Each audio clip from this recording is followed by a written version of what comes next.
ये तीनों आदमी के बारे में हमको पता चला। ये 3-3 लाख रुपया जो है कि एक कैंडिडेट इम्तियाज अख्तर से लिया है। मीटिंग करके रुपया लेकर मीटिंग करके किसी को हराने और जिताने का इसको अधिकार नहीं है। इन लोगों का जो है कि चंदा चुंदी से जो मदरसा चलता है इसको बंद करने का काम करें।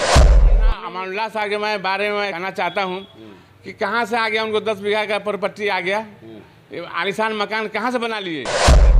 कारी मनोवर है जो बिसरिया में लड़कियों का मदरसा चला रहे हैं, उनका जाके घर देखिए 10 mm का छड़ लगा हुआ है। पैसा कहाँ से आता है? अमानुल्लाह साहब को हस्ती है कि वो गाड़ी पर चलेंगे, 4 चक्का चढ़ने का हस्ती है उनको। ये लोगों का पैसा ले आते हैं, बच्चों के नाम पर लाते हैं। तो उनके आर्थिक विभाग में भी जाएंगे, उनके प्रॉपर्टी का हम जांच कराएंगे कि इतना प्रॉपर्टी आया कहाँ से है।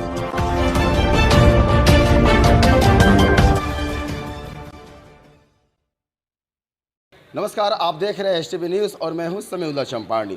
नगर परिषद का चुनाव थमते ही, रिजल्ट आते ही एक नया विवाद शुरू हो गया है। सूत्रों के मुताबिक कहा जा रहा है कि जमीयतुल उलमा के कुछ मौलानाओं ने मीटिंग करके ये बात फैलाने का काम किया नगर परिषद में कि मौलानाओं की मीटिंग हुई है, उलमा की मीटिंग हुई है और ये तय पाया गया है कि फ़लाने चेहरे को सपोर्ट करना है। कितनी सच्चाई इस बात पर है, हमारे साथ बात करने के लिए वसी अख्तर साहब हैं जो चेयरमैन के प्रत्याशी थे नगर परिषद में, इन्होंने भी चुनाव लड़ा है। बात करेंगे।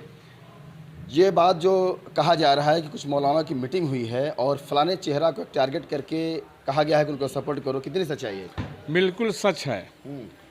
पता ये चला है कि मौलाना अतहर जावेद साहब, मौलाना अमानुल्लाह साहब, मनव्वर साहब और दीगर हजरात, ये तीनों आदमी के बारे में हमको पता चला। ये 3-3 लाख रुपया जो है कि एक कैंडिडेट इम्तियाज अख्तर से लिया है और उसी रुपया के एवज में इन लोगों ने काम किया है।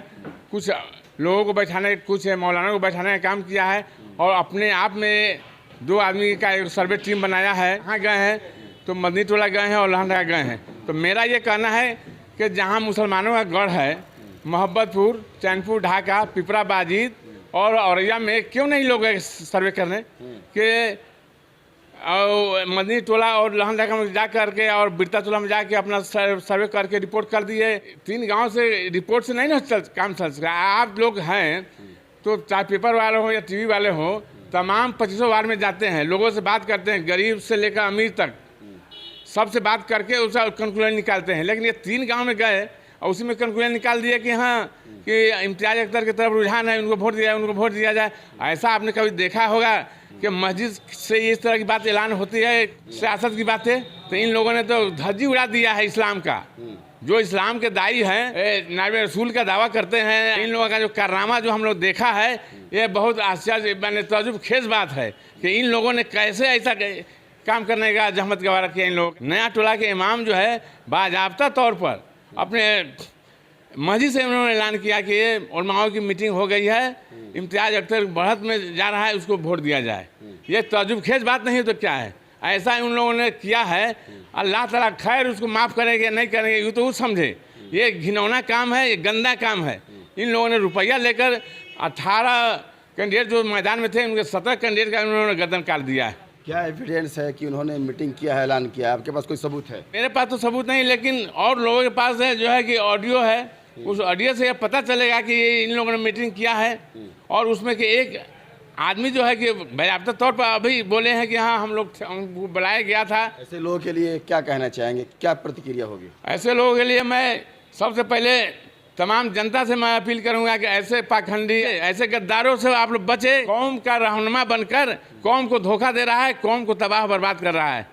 हमारे कहने का मतलब है कि इनको अपना वोट देने का अधिकार है, किसी के पक्ष में बोलने का अधिकार है, लेकिन मीटिंग करके, रुपया लेकर मीटिंग करके किसी को हराने और जिताने का इसको अधिकार नहीं है। क्या इनको कौन इनको कहा कि आप जाके है कि सर्वे कीजिए? क्या सर्वे का पढ़ाई पढ़ के आए हुए हैं? जर्नलिज्म है क्या ये? तो ये तो पैसा को बचाने के लिए न है कि 3 आदमी में 3 गाँव में गए और उन्होंने कह दिया कि ना इम्तियाज अख्तर का वोट बढ़ रहा है।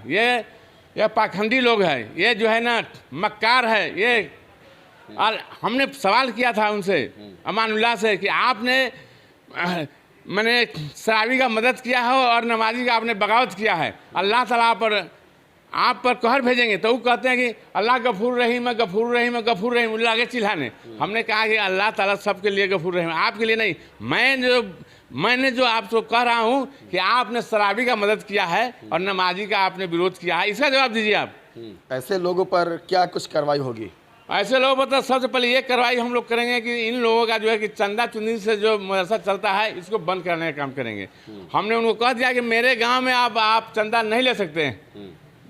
बाइज्जत अगर आपके पास इज्जत भी होगा तो मेरे मोहब्बत में आने का काम नहीं करेंगे। यानी कुछ मदरसों में ये देखा जाता है कि बच्चों का खाना पीना रहन सहन ठीक ठाक से नहीं होता है।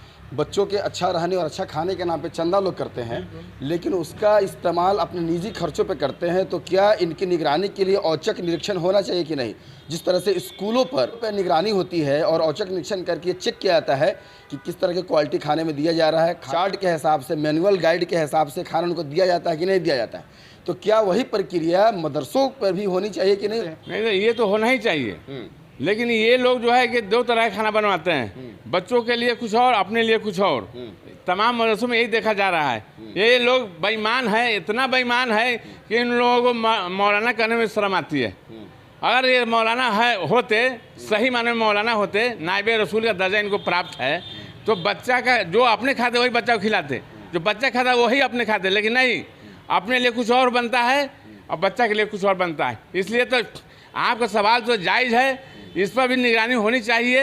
हम लोग जो है कि शांति समिति के मेंबर हैं और अनुश्रवण के भी मेंबर हैं। हम SDO साहब की मीटिंग में इस बात को मैं उठाऊंगा कि मदरसा में जब सरकार की तरफ से चावल और पैसा दिया जाता है तो उसकी निगरानी होनी चाहिए कि वहाँ खाना बनता है या नहीं बनता है। और खाना बनता है तो एक तरह का बनता है या दो तरह का बनता है ना। अमानुल्लाह साहब के मैं बारे में कहना चाहता हूँ कि कहाँ से आ गया उनको 10 बीघा का प्रॉपर्टी आ गया, आलिशान मकान कहाँ से बना लिए।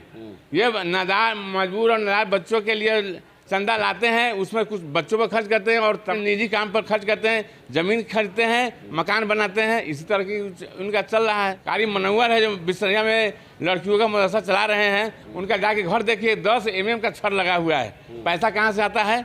ये लोग को ठग कर लाते हैं, बच्चे लड़कियों के नाम पर, बच्चों के नाम पर अपना जो है कि काम करते हैं, घर बनाते हैं, मकान बनाते हैं, ज़मीन खरीदते हैं, आलिशान जो है कि गाड़ी घोड़ा रखते हैं। अब बताइए कि एक मौलाना अमानुल्लाह साहब को हस्ती है कि वो गाड़ी पर चलेंगे, 4 चक्का चढ़ने का हस्ती है उनको। ये लोगों का पैसा ले आते हैं, बच्चों के नाम पर लाते हैं, नादार बच्चों के नाम पर लाते हैं और उसका पूरा यूटिलाइज अपने आप में करते हैं। तो हम लोग तो उनके आर्थिक विभाग में भी जाएंगे, उनके प्रॉपर्टी का हम जाँच कराएंगे कि इतना प्रॉपर्टी आया कहाँ से है, इनका सोर्सेज क्या है वो बतावे। अख्तर साहब, चुनाव मैदान में आप थे, मजबूती के साथ दावेदारी में थे और सिंगल कैंडिडेट अपने गांव मोहब्बतपुर से थे। चूक कहाँ हो गई? चूक तो यही हुई कि इन लोगों ने चूक कराया है। ये साजिश के तहत मीटिंग करके और लोगों को गुमराह किया कि लोग जो है कि इम्तियाज अख्तर की तरफ जा रहा है। 7 जून को जो मेरा रैली निकला था, सारे लोग बेकार हो गए थे और उसी रात से इन लोगों ने साजिश करना शुरू कर दिया। ये जो लोग आपको सपोर्ट किए हैं, समर्थन दिए हैं, उनके लिए क्या संदेश रहेगा? जो लोग मुझे सपोर्ट किया है या जो लोग नहीं किया है, हम सबके लिए हैं और रहेंगे। सबके लिए हम लोगों ने काम किया है, 10 बजे रात हो या 10 बजे दिन हो, जब भी मेरी जरूरत पड़ेगी हम तैयार हैं, उन लोगों का काम करने के लिए तैयार हैं।